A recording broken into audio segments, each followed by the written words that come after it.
Kia ora, and welcome to Grow Up Runaway, a Dungeons & Dragons 5th edition real play podcast. This is a cozy campfire tale about young people running away from home.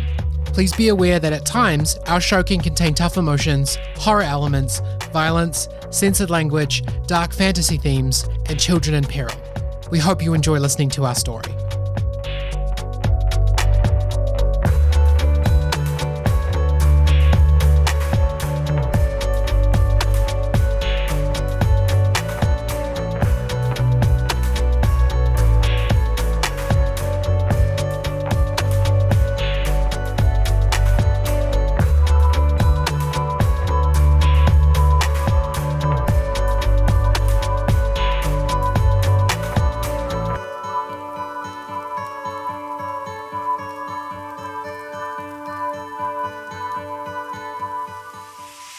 Kia ora koutou, welcome to Grow Up Runaway, a D&D podcast for all of those of us who are still kids at heart. My name is Penny D. I'm going to be your DM, I'm going to be your editor, I'm going to be sort of a general personality, like woman about town, kind of that's my job on the podcast. And the very first time that I ran away, the very first trip that I ever took by myself, I got on a plane and I went to Australia when I was about 18 years old. It was a very badly advised decision but I lived over there for 6 months. Really? Yeah, no, I lived in Australia. I lived in Perth for about 6 months, or south of Perth. Oh, wow. And while I was gone, I was still on the tenancy for a flat here, and my flatmates destroyed it. And I ended up with a huge debt for damage that I did not do to a house. That is very upsetting. It was very upsetting. Wow. Hi, I am Poppy. I play Althrey, the lovely owlin. It's a secret, we're not just telling it what our classes are yet. And I do social media. So if you see comments on Facebook and things, you can expect that it was probably me. And first time I took a trip by myself or ran away, excluding like little road trips around the country, it would be I went to Japan by myself a couple years back and could not recommend more. It is the loveliest place if you want to solo travel. Yeah. Hi, I'm Julz. I'm a she-her, and I'm playing Thistle Tusk Bright, my little Loxodon cutie. My job for this podcast is sort of community building. I honestly haven't done any of it yet, because at this point we're recording before any of you know that we're doing a thing. So Easiest job in the world.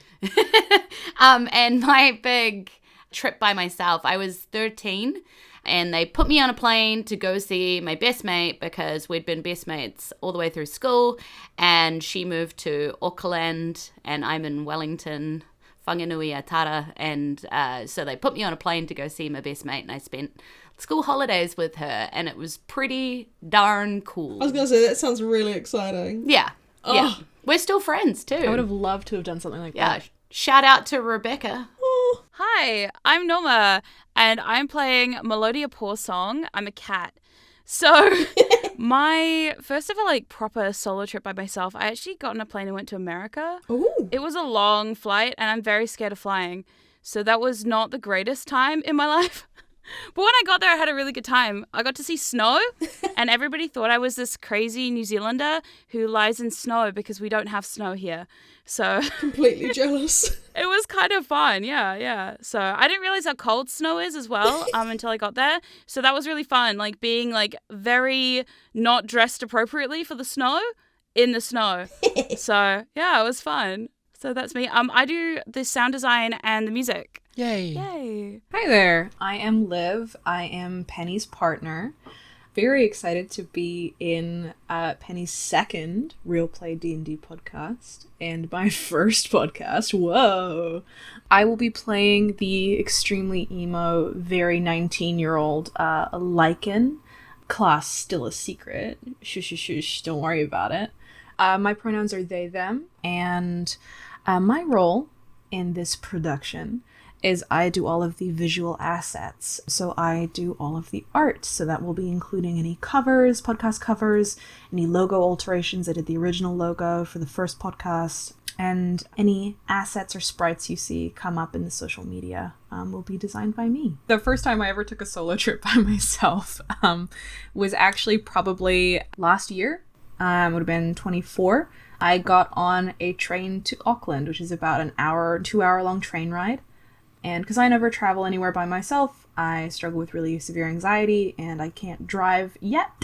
So I got on a train to Auckland to go to a LARP event, a live action roleplay event, and had an absolutely incredible time. And I go regularly now, and it's really fun. Oh, well done.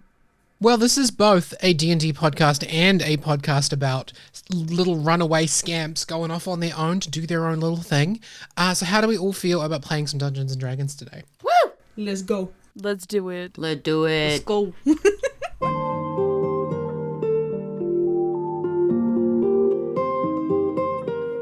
The road. A path leading directly to the future, with many exciting possibilities along the way. To the left, opportunity. To the right, opportunity. To the left again, perilous pitfall, misrepresenting itself as opportunity. For alas, the road, for all its promise of progression, can only show you the way. It is up to the traveller to choose their way forward, and pay any tolls associated. Runaways, you have just shaken off Truancy Officer Zara. Congratulations! And you've proceeded unmolested towards the Greenhome city gates. 2 gargantuan monstera leaves, flanked by tree towers on both sides. As you approach, there are 2 guards stationed at the gate, a minotaur and a centaur. Nobody really ever comes here, so this is mostly a ceremonial role amongst the peacekeepers. What do you do? Did you say unarrested or unmolested? Yeah, I heard unmolested. Unmolested. Too? Unmolested is a word that means that no one tried to interfere with you on the way here. It's a real word. I don't love don't the know. wording for Wow. the context of this podcast. Okay. Right. You know, when I wrote that, I was like, they're going to say something about that. I know for a fact. Yeah. It's It's because how many comments are you expecting on that? Yeah. Do we love this decision? The comment section is now just turned to trash. Okay. Party, you arrive uninterrupted at the main gates. What do you do? There is 2 big minotaurs blocking our way. 1 minotaur, 1 centaur. Okay. I've heard that these 2 will have riddles for us, and if we answer them correctly... One always lies, the other one can't be Lichen, are you telling me that you don't even know how to exit this place? Because we all know that that's, just like a fun little thing that people say. Lichen looks a little bit deflated and turns to you and says, "To be honest, I didn't really know if I'd get this far." What? You didn't plan to even... All right then, let me talk to them. And Althrey will walk up to, I guess, the centaur. Yeah, the centaur looks up at you and is like, "Whoa, what's up, little dude? What you doing out here at the gate, man?" That's the centaur! Yes. Excuse me. Firstly, I'm not little, and secondly, I go by she, her. So please address me appropriately. What's up, wait. little ma'am? Nice to see you. My apologies. I mostly hang out with Burgisser over here, and points to the huge minotaur. Burgisser? So, in comparison, Nice. you are in fact quite small. What can we do for you today? And she says she's quite taken aback by how lovely he is, and she goes, "Well, we have been tasked with venturing out the gate and retrieving something for the temple. These 3 here," and she points to the 3 other friends, Waving. are here to help me. Yeah. Lichen has a huge, eating grin. Just, watching the shenanigans occur. So, please, pull back the monstera leaves as we begin our task. Roll me a persuasion check, Althrey. Okay. That is a 7. Uh-oh. She's not built for this, I'm going to walk up and I'm going to be like, yeah, absolutely. I totally agree with everything she's saying. Plus, I've been out there before. You probably know my father. He's very famous. I feel like they would, actually, Probably would. based on the way he's talking. You guys look like fans. Boris is actually wearing a Paws of Thunder t-shirt right now. Great. He's wearing merch. Melodia notices this and goes, oh, and turns around and shows off her jacket. I don't know if you know who I am, but my dad is Riff Porsong. Whoa, really? Oh my, wow. Do you have, is he cool in real life? Yeah, I'm biased because I'm his daughter and all, but he's pretty cool, yeah. If you guys want, I mean, I could probably get you backstage passes to the next gig. Oh my god, they haven't played in 17 years, but there's a gig coming up. That's amazing. Totally. Yeah, absolutely. There's totally a gig coming up very soon. So if you let us through, maybe I could, I don't know, put in a good word and get you guys those backstage passes. What do you think? Roll deception. There we go. We might be okay. No. No! Oh no, I got 10! 10 was the DC. These guys are, this is a ceremonial roll. They're not real guards. Jeez. Yes. Yeah, Boris, like, doesn't say a word, but, like, gives a thumbs up to the centaur who did not tell you their name. They're like, whoa, little dudes and ma'ams, that's excellent. Why don't you go have your wonderful day, and we'll see about those passes when you come back. How about that? That sounds great. Thank you, guys. I just realized I should have named them Bill and Ted, but it's too late now. Aww. Braris and Traris. Boris and Charles. Person terrors. Boris and Bill Ted. They open the gates for you, and again, they are giant leaves. You could have just, like, cut a hole through them and walked Yeah, but like, straight through them. you know, Althrey's kind of a big dumb nerd. There is a procedure to this. Yeah. And so with a pull of a rope by these gatekeepers, the leaves swing open, revealing the well-trodden path through the forest.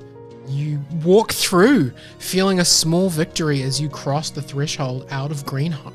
The air is fresh, the way is clear. You're free.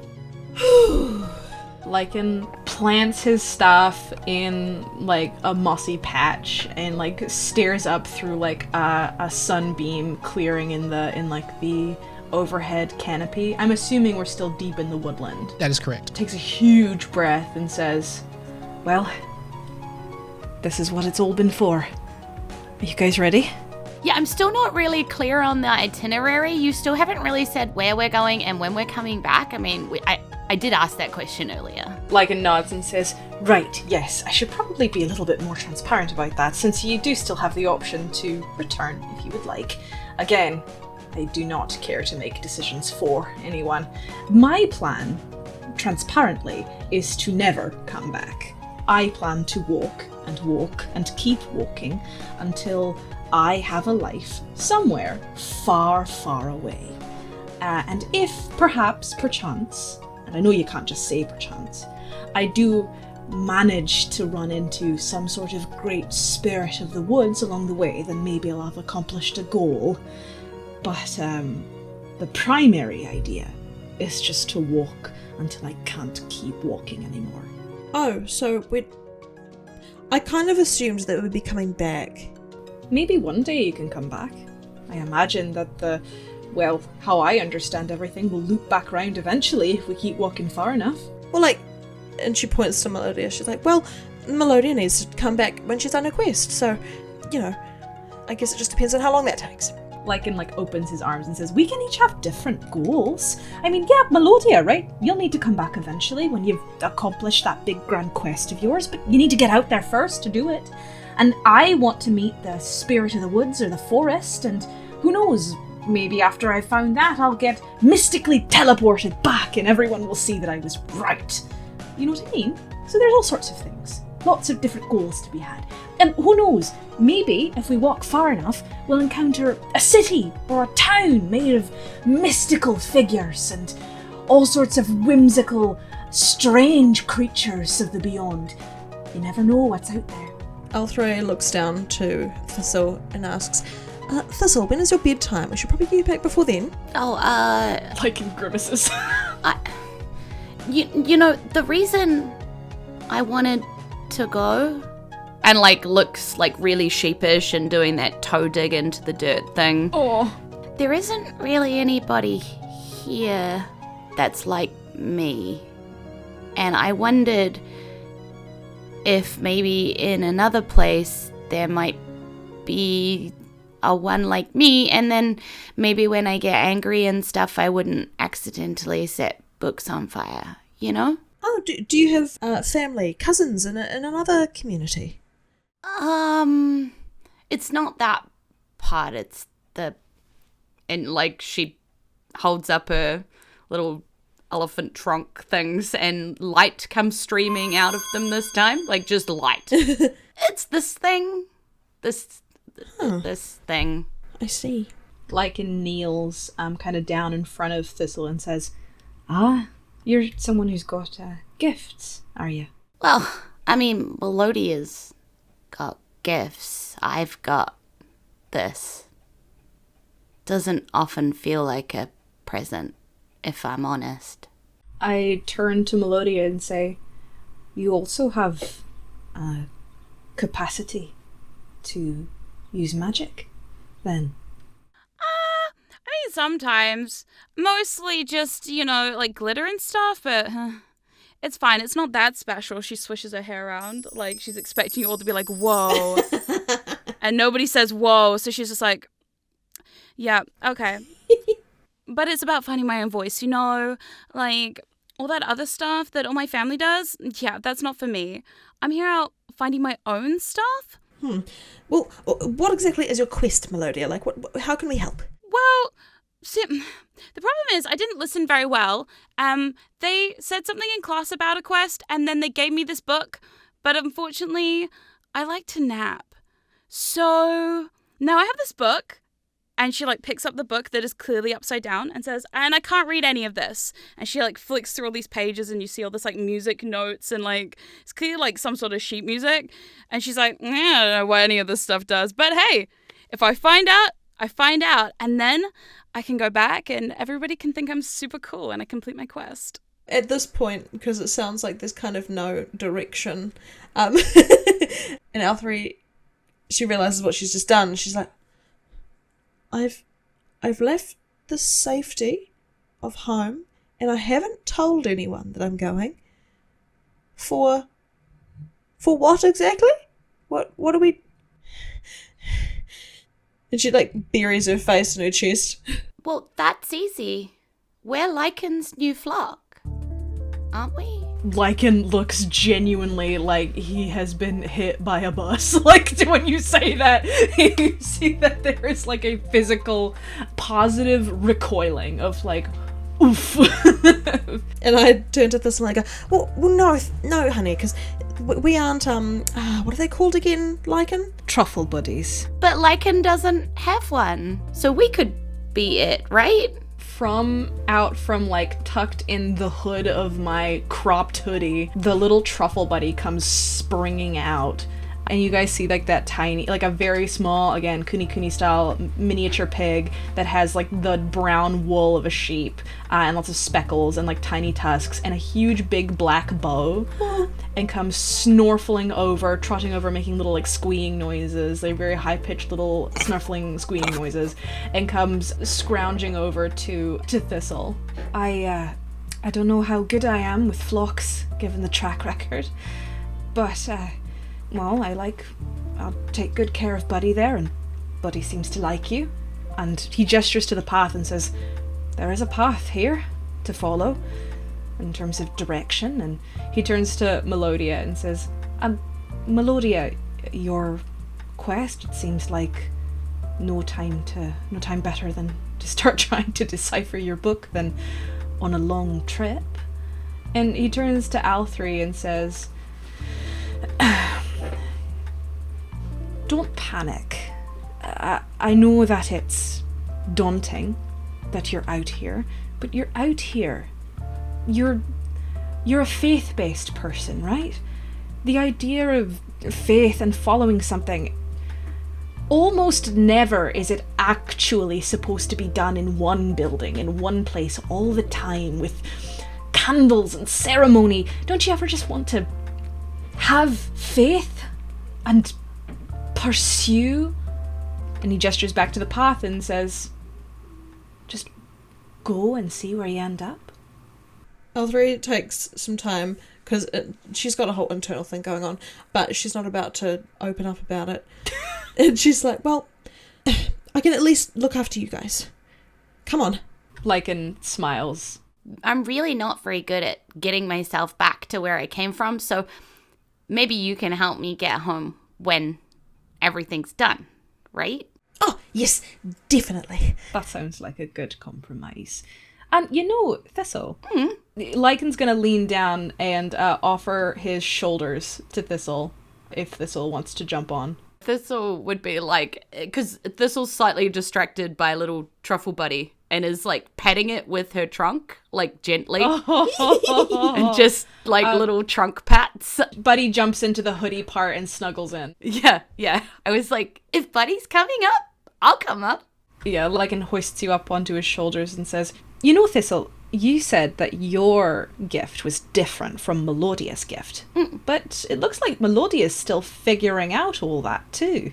Maybe you both have a little more in common than you think. Maybe. People like Melodia, though. Who wouldn't? She's awesome. And, like, gives you a big grin. And Melodia's, like, looking like, yeah, of course. And she's shaking her hair around like, yeah. This is going to be great. Thistle's already, like, rode ahead. Yeah, you put in your little trunk and Lichen immediately, like, kicks off into a steady, big stride walk. Just starts down the path. Sweet, yeah, I'm happy to go down the path. So the day passes uneventfully as you walk together. Sometimes you skip and sometimes you dance down this road, and that leads to Flatrock.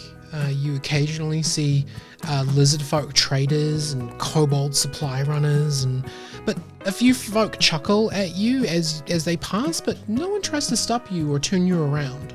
Actually, I'm quite interested to know, like, do these people that are passing us, do they come and go from Greenhome? Why don't you just roll me a quick history check? Alright. History is not very good. 7.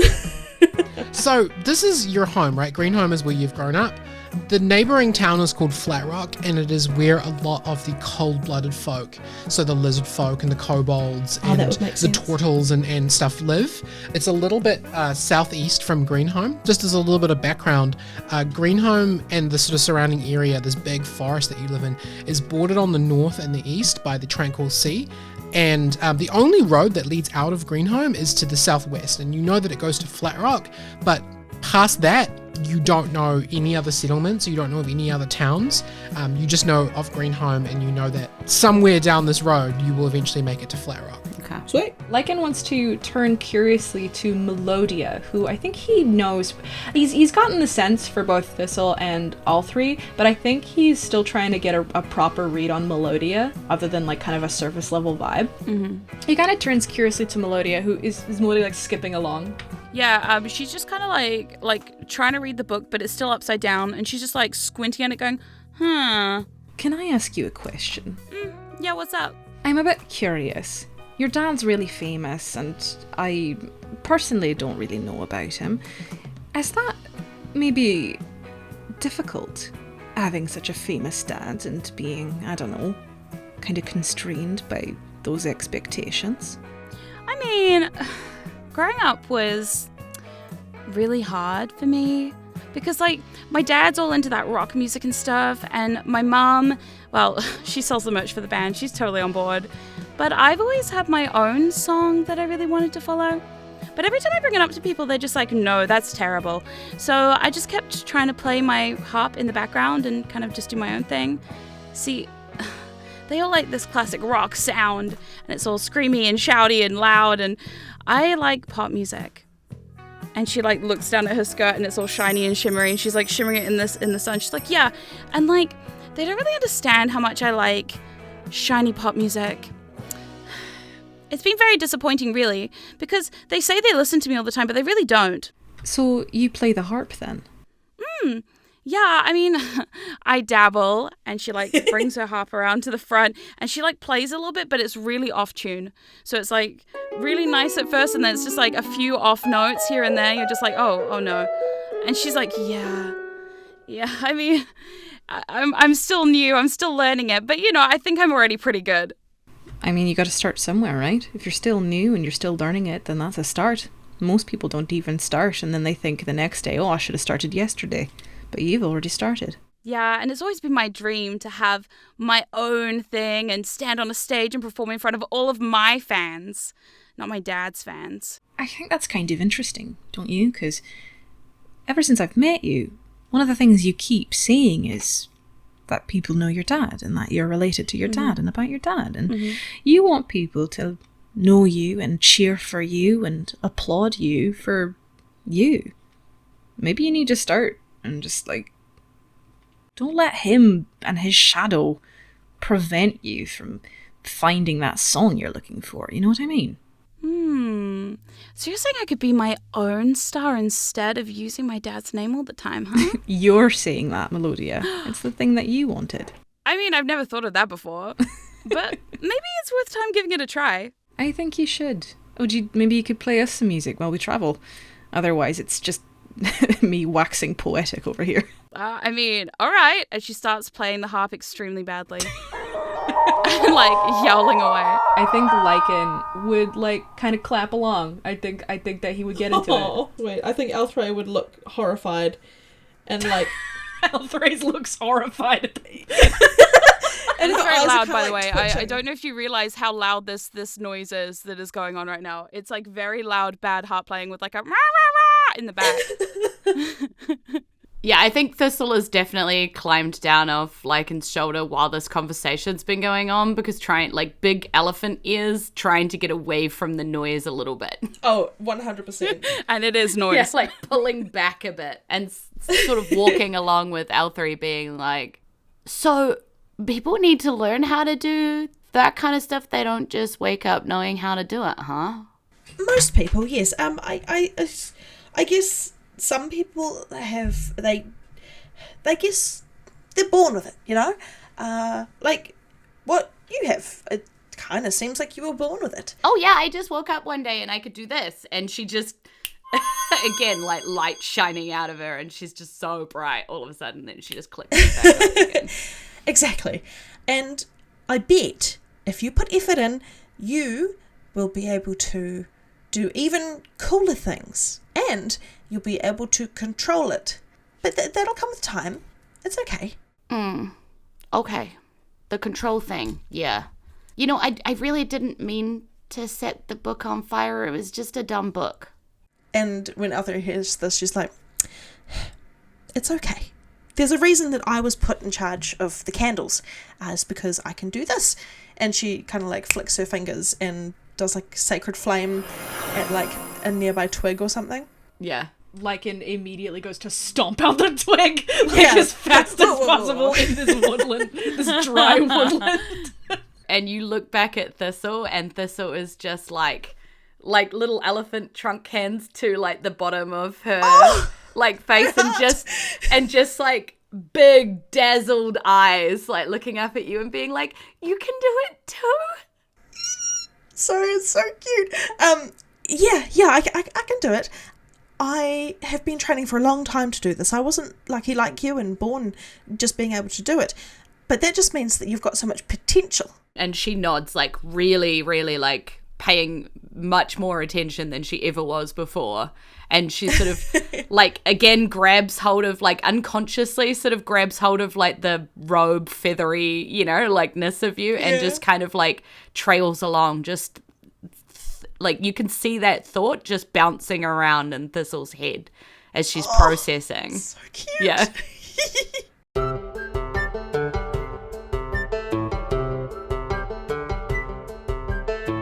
As we move into the late afternoon, the party is walking down the pathway. You pass by a farm and you see an old Tortle farmer just like right at the roadside checking his post. He waves to you and as you pass by and he calls out and he says, "Oh, hello there. I don't often see youngsters in these parts. What are we all doing today?" "Hello, sir," says Lichen with a like big friendly wave. Big staff like up on the upper shoulder and the piggy like peeking out over the shoulder too. "Going on a little adventure," he supplies. "Oh, well, my name is Mellows. This is my mead farm." "Oh, Mellows Mead." "Yes, that's right, Mellows Mead. I don't suppose I could ask you youngsters for a favour. Well, I won't waylay you long." Of course, sir. How can we help? It took me half the afternoon to get down here to the post box. My son, you know, Mellows and Son Meadery. Of course. He went out to the far hives 2 days ago to check the Goliath bumblebees, and he's not come back. I don't have the mobility to go out and check on him myself.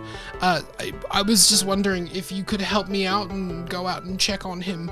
I'll give you stew and you can sleep in my barn tonight. I love stew. Lichen turns to everybody and says, "See, we're already doing it! Shelter and stew!" And Althrey, under her breath, is like, did he say Goliath? Bumblebees? Roll me a nature check. Okay. Show me the large Oh, bubble. it's not good. It's not good. God. It's a 6. You've never heard of Goliath bumblebees before? Yeah, I was just like, oh, maybe they're just like a little bit bigger than a normal bumblebee. Yeah, that should be fine. Can I make a roll with my shepherdy farmy stuff? Yeah, you can roll nature as well. That's a 7. You've also never heard of Goliath bumblebees. I think it's funnier if we have no idea.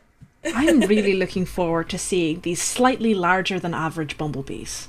Yes, it should be quite fun. Mallows, we are more than happy to give you a hand. You Yes. say you'd provide stew and a little place to sleep for the night? That's mighty kind of you. Yes, absolutely. You're probably on foot. You're still, for me, it's a couple of days, but for you, I imagine at least another half morning to get to Flatrock from here. So you're probably better off camping for the night rather than walking through the darkness, as it were. Sorry, do you want a... He offers his arm. Do you need a hand getting back up to your house from the postbox? That is mighty kind of you, my lad. He starts handing all of you like empty bottles and packages and stuff that he needs to carry back up to his house. It'll take him a while to get all of this back up because he is a Tortle and they're slow, and that's really funny. I think Lichen looks truly devastated at the idea that this guy might have had to do 2 trips. The only local help is a sloth, and that's not much better. Oh my god. Oh boy. So Mellows, with all you carrying his packages, leads you up the driveway and points you to a dirt track snaking through the trees into deeper forest than some of you have ever been in before. The bees, they love a flower grove that about half a span that way. We set up some nests there last summer. Please, if you can find my son, please help him to get home. I'm gonna nudge Althrey and say, like, I'd probably like your flower, and gesture to the little symbol that you've got, your little religious symbol. Oh, haha. This isn't a real flower. You know this. All right. Because she just can't take a joke. Like, she's just so very serious. How dare you make light? Yeah. Of my light. And she's like, okay, well, we will be back as soon as we can. And we will look for your son. Do you have any further questions for him, or are we just going to carry on? I guess, what does he look like? I guess he's also, what are they called? You can't just assume that somebody's son is the same as them. You never know. We could have adopted. So Mellows tells you that his son is a Tortle, like I was himself. wrong. He is sort of a nice, like, deep ocean blue sheen on his scales, and he does have quite a bit of moss growing on his shell, and he says that his son looks quite a bit like him, and it's pretty easy. If you recognise Mellows, you'll definitely recognise Anne's son. Okay. And so you were saying it's like evening now and we should sleep before we go? So he was asking you to go now, and he says when right. you get back, he'll offer you space in the barn. So, it's late afternoon. We're going to head to this flower patch to find a Tortle, and we're going to bring the Tortle back, and then we're going to stay at the shed. This is Althrey speaking out loud, by the way. Are we all ready to go? I guess so. Let's go.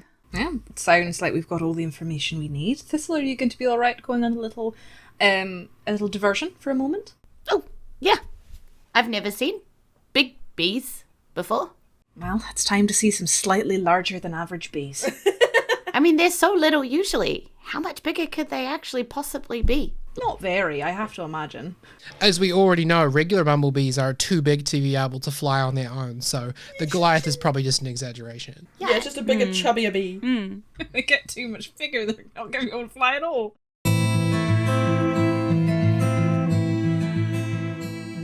So the pathway, which does lead into like deeper forest than most of you are used to, like the trees are much closer together, so it's a single file path.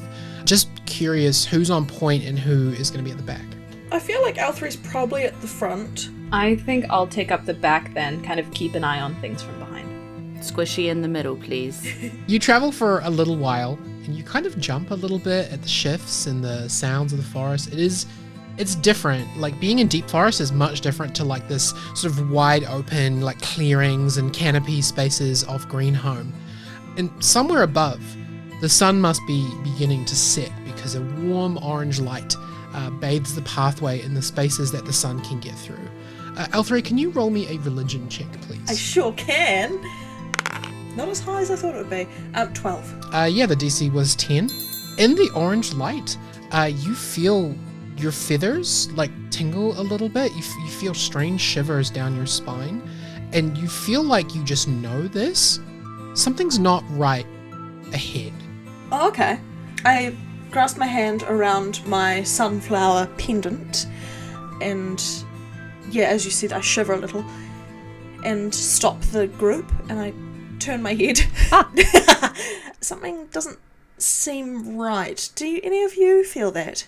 Can I crouch real low and just go into full, like the full, like, hang on, let me scout. Like, can I do some survivals? Yeah, go ahead and roll me a survival check. 16. When everyone stops and you put your ear to the ground and you listen, which I assume is what you're doing. I like to imagine that in true, like, a little bit over dramatic emo teen fashion, he, like, drops way too low to the ground. He, like, puts his full, like, flat ear to the ground. He, like, picks up a bit of dirt and tastes it for no reason.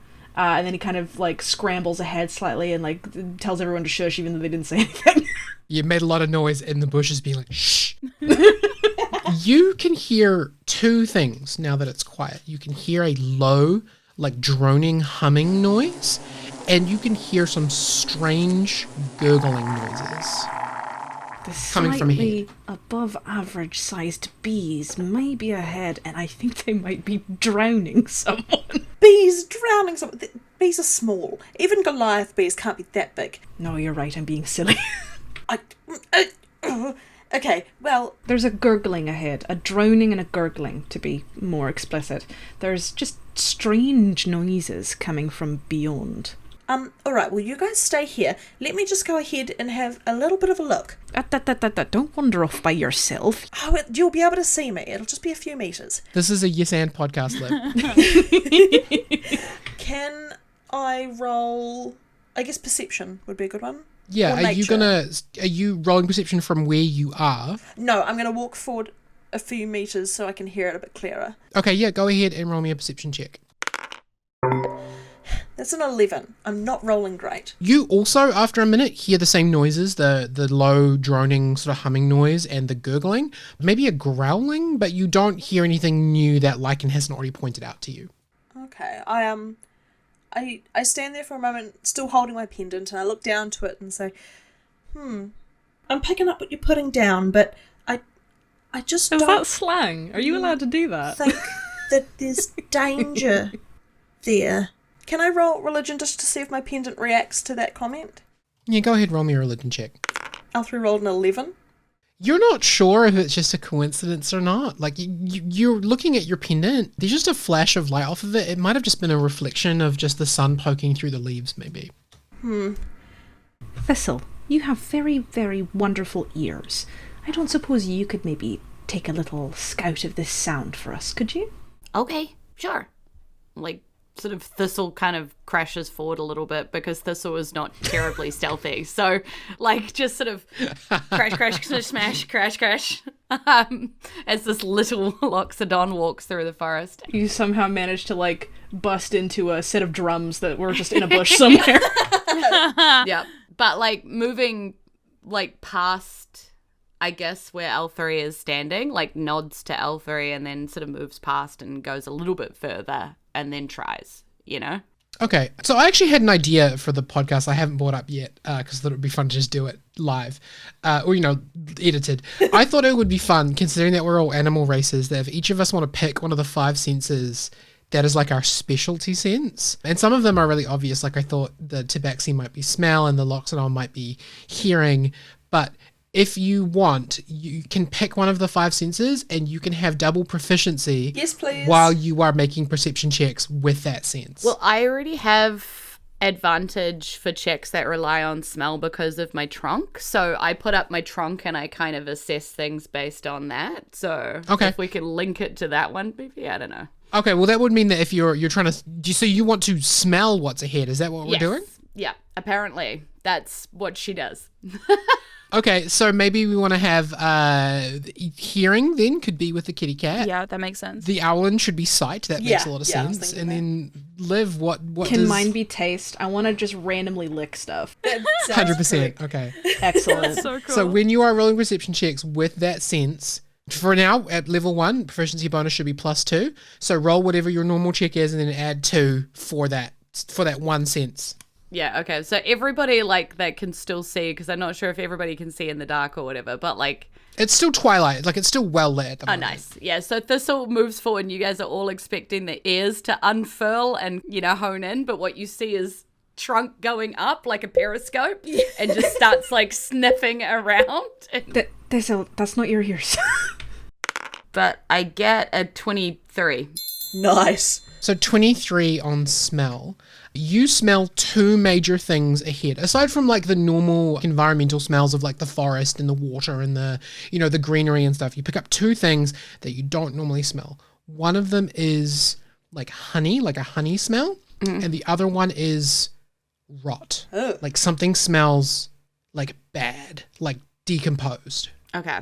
Yeah. But you might not know what to associate that smell with other than like maybe old fruit. I don't think that you would have been exposed to like a lot of that kind of thing. You just know it smells really bad. Yeah.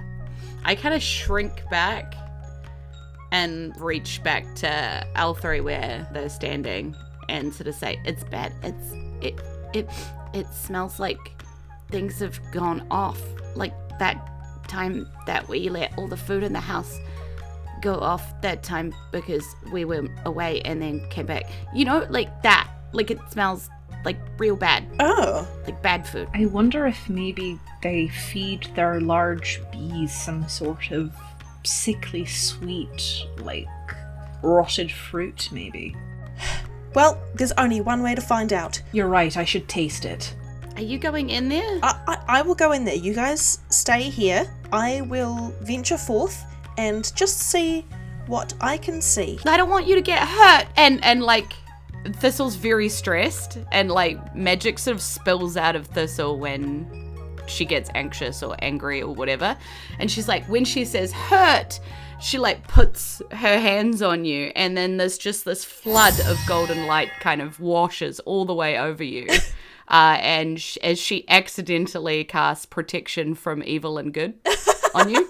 Oh, I'm sorry. It's okay. And I get down to her level. I'm like, no, it's okay. It's okay.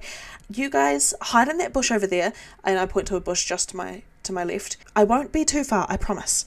Everything will be okay. Yep. Lichen looks like he's like wants to put up a fuss, but he's made such a thing about letting people make their own choices. He says, I'll keep the bow out and keep an eye out. If you get, like a creature or a strangely large bee gives you any trouble, just give a yell and I will go wild. Okay, just stay safe for now.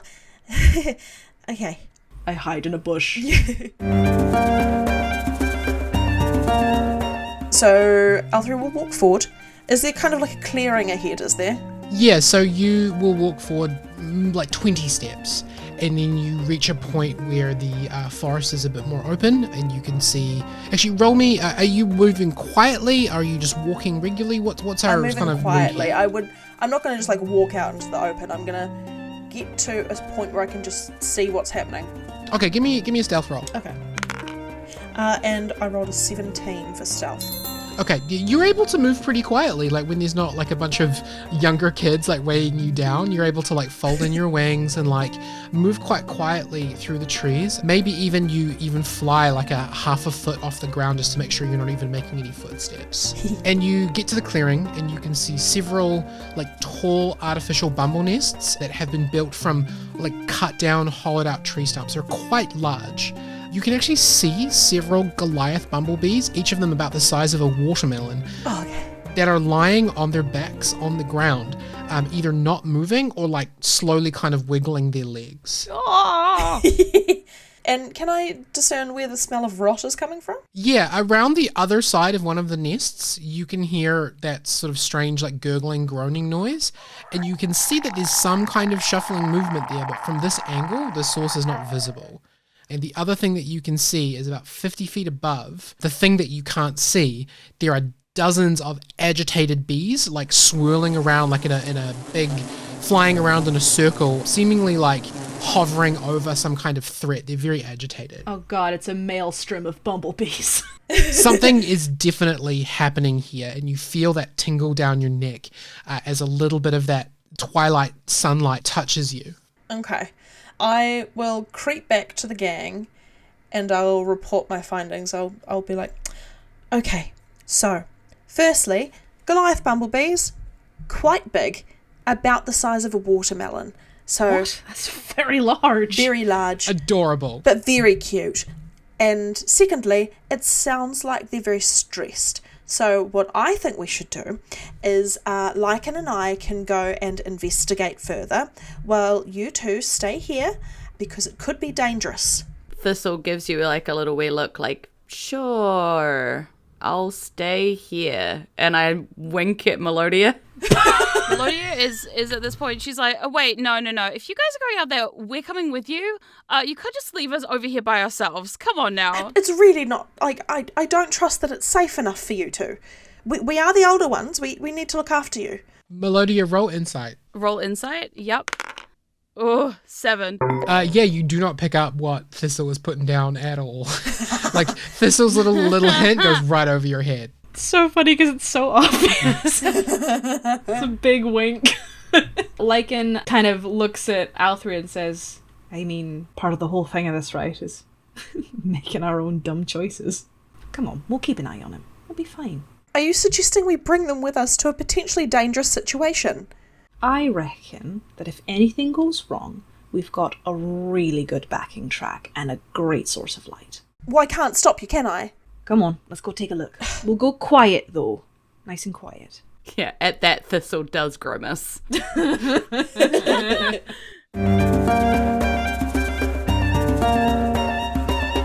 Okay, so what's the plan? I think we begin creeping forward, if I'm not mistaken. Low and slow. Okay, roll me group stealth. Huzzah! 21 from Lichen. 19. 14 from Althrey. I'm sitting on 6. Stomp, stomp, stomp. Your group stealth check was a 15. So that is, I think, enough for this situation, especially with the other noises that are going on here. You all troop back single file to where Althrey was. That's where the path leads to. You all see what Althrey saw. You can see the bees on the ground. You can see the bees flying around in the big circle above. Definitely agree that they seem agitated, and you can hear there is something on the other side of this nest. Lichen's first priority, hands down, he goes to those bees and tries to get them upright. Roll me a nature check or a medicine check, your choice. Strangely, I think my medicine is better than my nature. Not enough, though. 4. As far as you can tell, like, you know nothing about these giant insects. You go up to one and touch it. It's quite fuzzy. It's very interesting to touch. But they seem to be either dead or, like, severely injured. Does anybody have something that can give this poor little guy a hand, I whisper? Like something that can make him maybe feel better. It's not my area. Althrey will, like, swoop over, because she's she really wants to save this creature. And she will go to the one that looks most close to death, I suppose, and pop a hand out, pop it on its big tummy, and you spare the dying. Yeah, so one of them who's lying on its back and its feet were wriggling appears to, like, go to sleep. Like, not be put to sleep, but, like, it appears to relax and start chilling out a little bit. All right, and I'll, how many were there, sorry? There are dozens of them, like, scattered around where you can see. Oh, golly, okay. Oh, there's so many of these poor things. Okay. What's that? Let me just quickly stabilize all of these. I would like to go to the bees that have been stabilized and gently tip them over so that they're on their tummies. Okay, Put yeah, them in the sure. recovery position. While this is going on, what are Melodia and Thistle doing? Thistle's just maintaining concentration on protection, so it's just like keeping an eye on Althrey, because that lasts for 10 minutes. So Thistle knows what he's done. Well, She's done, sorry. yeah, so I think you're slightly glowy. Because it's a full-on protection, it's divine magic, so Yeah. I like to think that it's probably got a wee divine-y kind of glowy thing to it. I'm not entirely sure that Thistle knows everything that it does or what it's for, but understands that it's to protect a friend. You know, like, understands enough. Yeah. Yeah. And what is Melodia doing? Are you trying to get a closer look, or are you helping? Yeah, Melodia is just like, she doesn't want to go near the bees because she's just like, whoa, dead bees? Oh, no. But she's like very quietly trying to listen in on what that sound is. So from here, given that hearing is your preferred sense, you can hear the occasional, like a thud noise, like something's being hit on something semi-hollow, and you can hear this like... Oh, God. sort of groaning noise. So then Melodia says, do you guys hear that groaning noise? Yeah. Do you say it that loud? Yeah. Why not? Good. The groaning noise stops. The groaning noise has stopped. So that's not good, right, guys? Lycan's gonna draw his bow and is just going to kind of back up near the closest person and kind of try to peer around at where the gurgling was vaguely coming from before it stopped. Lichen, you round the nest slowly, just trying to catch a peek. And as you progress, you can see more and more of these injured and dead bees scattered on the ground. And then you see the center of the commotion. On the ground, you can see a moss-covered Tortle shell surrounded by 3 figures. They are bipedal, they're wearing ratty or rotten clothing. But what species they are, you have no idea. They have no fur, no feathers, no scales. They sport no tail, nor tusks, nor horns, nor wings. Their skin is a decomposed grey, pockmarked. Some of it is peeling, broken, seeping. And even from maybe 30 feet away, the smell that Thistle picked up before, you could absolutely smell that. It smells awful. It smells wrong. Ugh. And these 3 figures seemed to be just kind of mindlessly like wailing on this Tortle shell. But when they heard that noise, they've like turned and they've started shambling towards where the 4 of you are. I want to just say that Lycan is impacted by a very real existential dread at the sheer description of these creatures. There is a very real like shock of cold that goes through him. His gut feels sick. Like he's very nature and protecting nature is like very his vibe. This is the most non-natural looking thing I think he's ever encountered. And I think his first instinct is just to freeze for a solid second before going, and then firing. He's going to fire on it. And he's going to yell. I don't know exactly what he would yell. I think it would be... How about roll for initiative? All right. I got 11. I got an 8. Althrey got a 6. 1. Oh, no. So Althrey, because this is relevant, have you looked up protection from evil and good? I haven't actually, sorry. Because it does sound like these will be undead, which means that this works. Yes! Creatures of undead have disadvantage on attack rolls against you, and you can't be charmed, frightened, or possessed by them. Amazing. Yeah. Thank you. And the thing that Lycan yells super loud is just danger. He just yells danger, like so loud and so genuine. The same way that someone would yell fire. All right, Liv, hold on to that for me because you said you hesitate for a couple of seconds. 100%. And some of these strange folk are actually rolled higher than you. Perfect. That works so well. So the first of the strange folk is going to shamble forwards and looking around spots Althrey, who is the closest from where they were, and is going to walk up to them and try to attack. Okay, rude. So they have disadvantage if they are undead. Disadvantage. That is a natural 1. Althrey, this thing walks up to you and tries to swipe its arm at you, and the arm like pings off of this golden light that you've been imbued with, and actually like its hand kind of like gets caught up in a piece of the tree trunk. It's unable to move, but it smells just awful. It's like the worst thing that you've ever been near.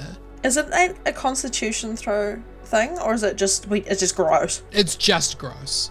You guys are level 1. I don't want to throw too many like abilities at you just yet. Okay. The second one is going to walk up, and just from where you were, Melodia, I'm going to assume that you were also kind of close by, yes? Yes. So it's going to walk up to you, and it's going to make a melee attack against you as well. What is your AC? My AC is 14. Okay, it's going to roll an 8. So the creature, again, worst thing that you've ever smelled and just really genuinely unpleasant, like kind of walks up like, ugh, and just kind of flails wildly at you. You being the agile kind of kitty cat that you are, manage to spin around, and your hair and your glitter and stuff kind of throw it off a little bit because of the visual everythingness that you've kind of got going on there. Also misses you. So she's like, oh my god, oh, gross, what is that? And then I might try and throw out one of my cantrips, if that's possible. Of course it is, yeah, whatever you want to do. Yeah, I might throw it with Vicious Mockery. Okay, yep, that is a saving throw by me. What kind of saving throw is it? It is Wisdom 13. Okay, I rolled a 11, so that is a fail. Woohoo! Now, Vicious Mockery is an insult that does damage. So what is it that Melodia says here in order to cause this? Yeah, she looks at the disgusting creature and she's like, you are the most disgusting, vile thing I've ever seen in my life. Do you kiss your mother with that mouth? It's disgusting. Amazing. And just like throws it at them. So then do I hit the button? Yeah, roll your damage. To do the 1d4? Oh yeah, But cool. does he kiss his mother with that mouth? There we go.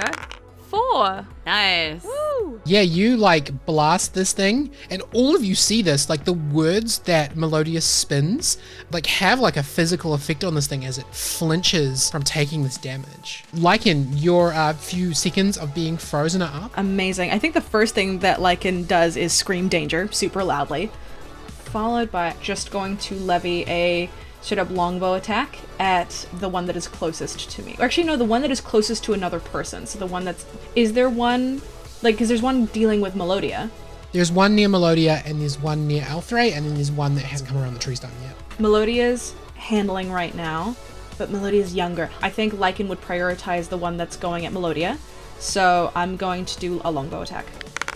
That's an 18 to hit with 11 damage. Oh, wow, okay. You shoot an arrow straight through this strange folk's neck, and it sinks to the ground for a moment, and you think that you've successfully slain it, and then after a moment, it starts to rise up again. What would otherwise be lethal damage on anything that you've ever been around, apparently is not enough to completely put this thing down. So I want to use my Furbolg ability. I'm gonna, as a bonus action, turn magically invisible. So I want to, after I've done this hit, and use my movement to reposition in a way where I have line of sight on as many of them as possible. Yeah, for sure. You can now see all three of them as the third one is shambling around. You also have line of sight on that Tortle shell that I mentioned before. Amazing. The third one comes around the corner and lays eyes on Thistle. No! And starts to shamble toward them and tries to bite Thistle. No! Thistle, what is your armor class? 12.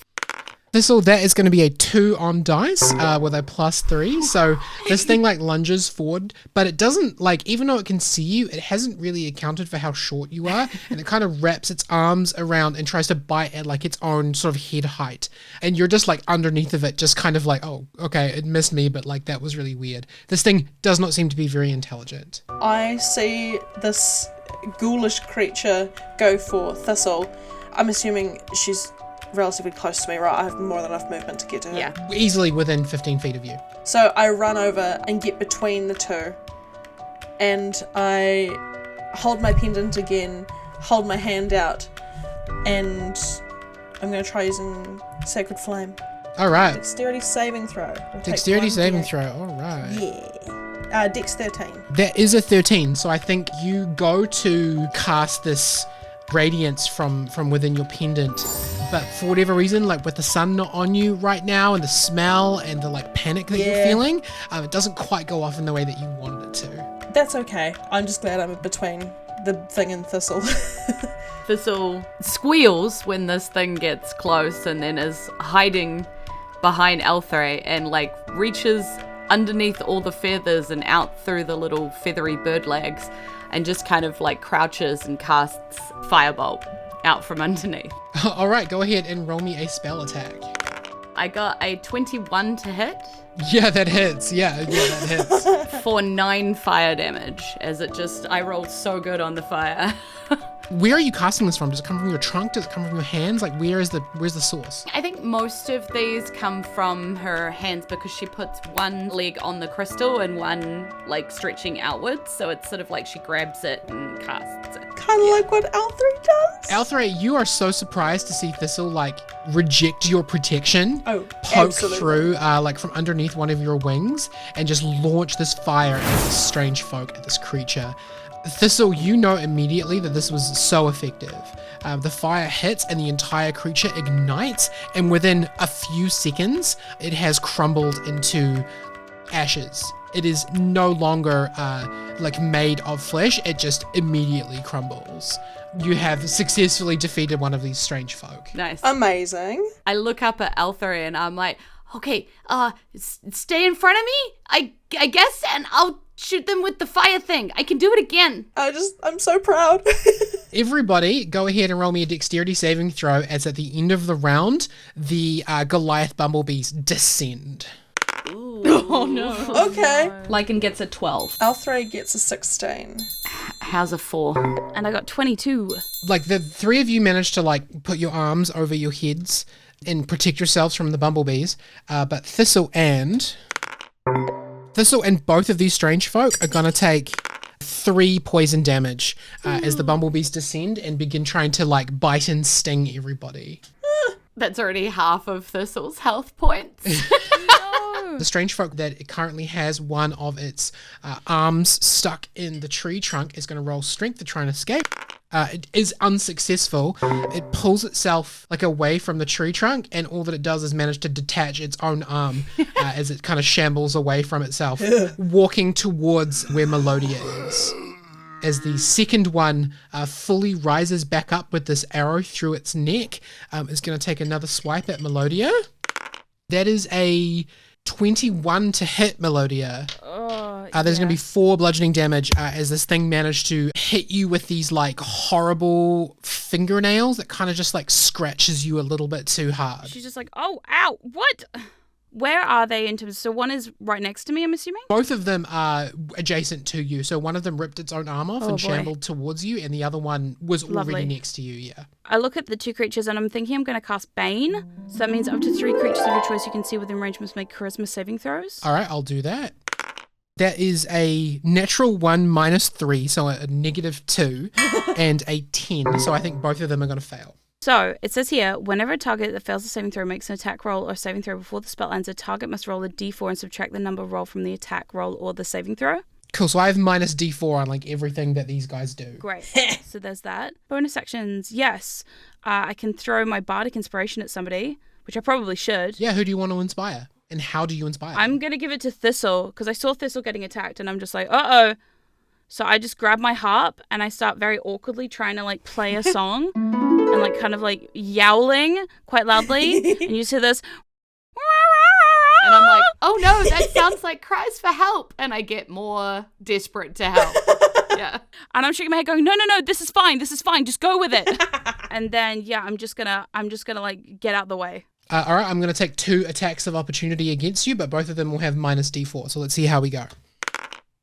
Okay, so one of them was a miss already, but then the other one was a 17 total, and then the d4 was -4, which brings it down to a 13. Woo! Oh, Let's go. that was so close. So yeah, well done on the debuff. That was perfect. So close. Yeah, you duck out of the way because all of your hair is standing up, all of your cat fur is heckles up. It aims for what looks like your body, but it just gets fluff as you duck away. Coming out of my shock and my responsive firing, the one that I hit that isn't staying down, I don't think I know about the effectiveness of the fire yet. I'm going to actually switch my priorities a little bit. Am I allowed to do an attack and then run over to interact with the bumblebee? Your turn is 6 seconds, right? So if you want to speak to the bees using, what is your ability called? It's called Speech of Beast and Leaf. It's a Furbolg ability, I believe. You can communicate in a limited manner with beasts, plants, and vegetation. They can understand your words, but you cannot understand them in return. You have advantage on all charisma checks to influence them. Yeah, so speech is a free action, so go ahead and you can do an attack, and then you can shout something to the bees as well if you'd like to. Sweet. Whichever of the 2 remaining ones is the closest to a person, I will hit. Both of them are where Melodia was just a moment ago, so she would be the closest to them, but none of them are adjacent. Okay, so one of them looks super, super hurt. One of them looks pretty hurt. One of them has ripped its own arm off, and one of them has an arrow sticking through its neck that you've already hurt before. Both of them look horrible. Okay, I'm going to shoot the one that I haven't hit yet and apply Favored Foe. Okay, go ahead and roll me an attack roll. That is a 13 to hit. 13 does hit. Yeah, you hit it with your arrow. Go ahead and roll your damage. That is 10 damage. Does that include the D4 from Favoured Foe? It does not. Hold on one moment. Rolling. Issue 1. Okay, so 11 damage total. Yes. And where do you hit it? I'm going for the eye. I wanna take out its assets. Okay, for sure.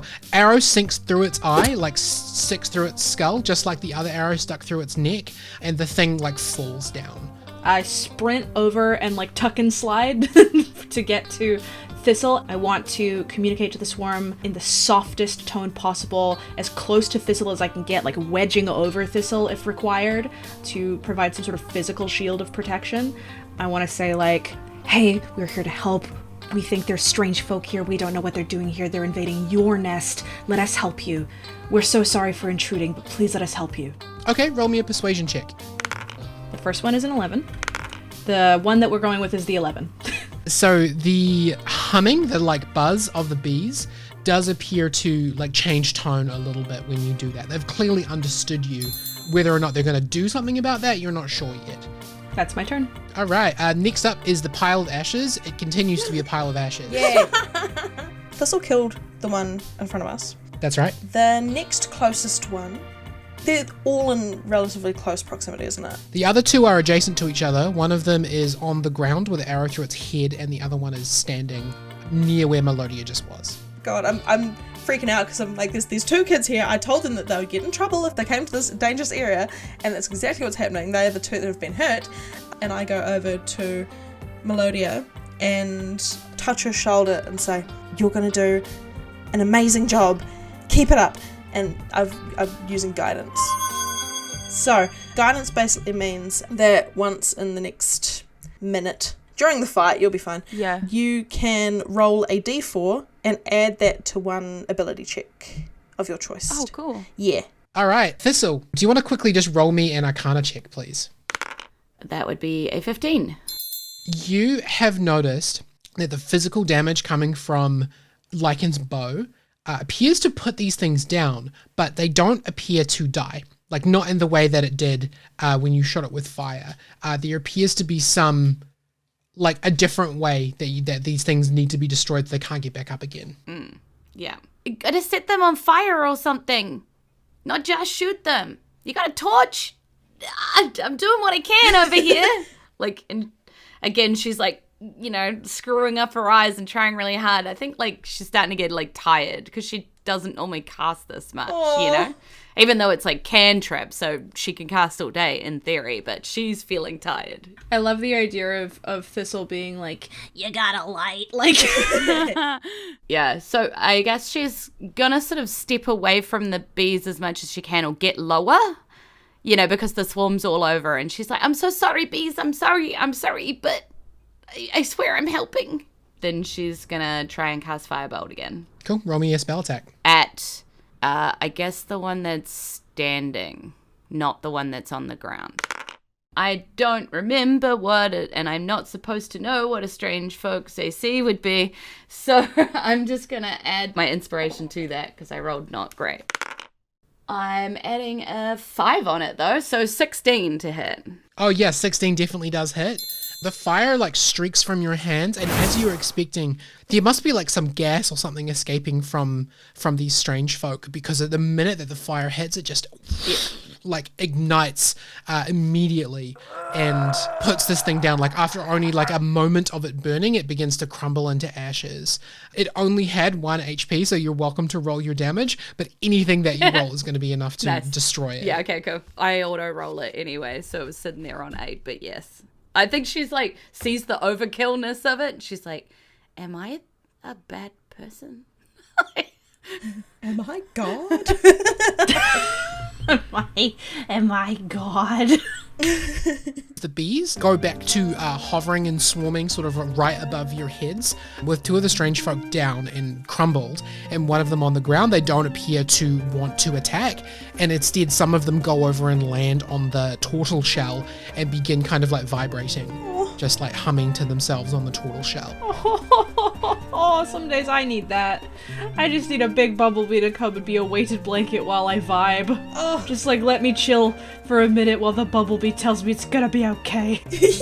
The remaining strange folk, despite the arrow through its head, begins to rise It shambles over to where Althrey is and a wild swipe at Althrey's back. I assume, Althrey, when you walked up to Melodia, you stood with your back to the strange folk? Yes, yeah. Yes, it's going to make an attack against you. Still has disadvantage. Disadvantage. Thank you. Not even close. It's like a 4. It walks up to you and its arm gets a little tangled up in your feathers, and it's completely unable to do any damage to you at all. Yeah, at this point, Melodia's like digging through all of her gear. She's like, fire? What? Do I have anything fire? And then she sees that she has a flask of oil and a lamp, and then goes, okay, all right. How close am I to the last one? 10 feet, so Althrey is next to you, and then the third strange folk is on the other side. Okay. In terms of this lamp business, I'm assuming it's got an ability to light itself. Absolutely. Right? Like, yeah. Absolutely, you can do Great. this. So could I just throw the lamp at its face? Roll me an attack with a improvised weapon, so it would be d20 plus strength. Ooh, plus strength. Okay, so I rolled a 10. Does the guidance work on an attack? Only a skill check. Yeah. So if Penny was nice enough to make this like a dexterity throw or something. Strength. Oh, my strength is -1, so 9. 9 does hit. Strange folk only have an 8 AC. Oh. So the lantern does like hit it, and again, like the tiny little bit of fire inside this lantern just ignites on the gas that's escaping from this thing. And it goes up in flames. Althrey, you feel nice and warm on your back for a moment before it crumbles itself into ashes. That's lovely. And for a moment, party, you stand catching your breath as something very, very strange has occurred here in this bee farm. And you catch your breath and you look at each other and you think to yourselves, what have we gotten into? After hours in the Greenhome truancy office, the disgraced Leonin Zara finishes strapping on her heavy plate armor. She hangs up her catch pole, instead taking up a halberd. Someone standing in the doorway, unseen in the darkness, speaks. Do you vow, forsaking all else, to uphold your duty? Truancy Officer Zara looks at herself in a full-length mirror, steeling her resolve. Ma'am, I swear on my place here, I will not return without them. I will bring those kids back to Greenhome.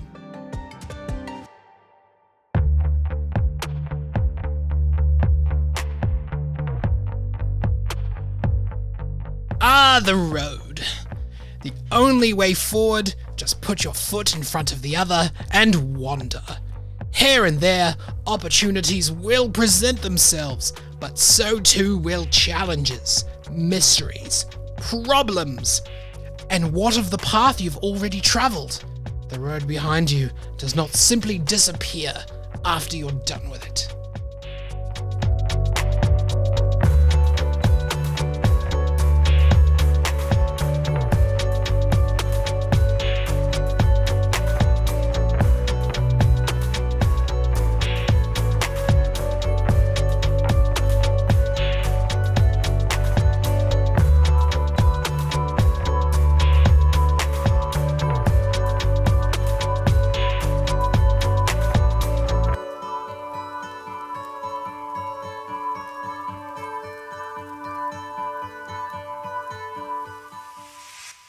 Ka kite, thank you for listening to Grow Up Runaway. You can keep up with the show by following our social media. Check out linktr.ee/growuprunawaypodcast for the platform of your choice. You can support the show and join our community Discord through our Grow Up Runaway Patreon, but the main show is and always will be free to enjoy, even if you can't do that. Thanks for wandering with us. See you on the road. Whoa, Boris, dude. I just checked the list. I don't think any of those kids were on there. At the moment, it says Disturbed One NZ, Joseph Dillon, Laney, and someone called Time Traveler. We should say thanks to these nice folk for supporting us and all our work. Yeah, our patrons are radical. Make sure you let them through the gate.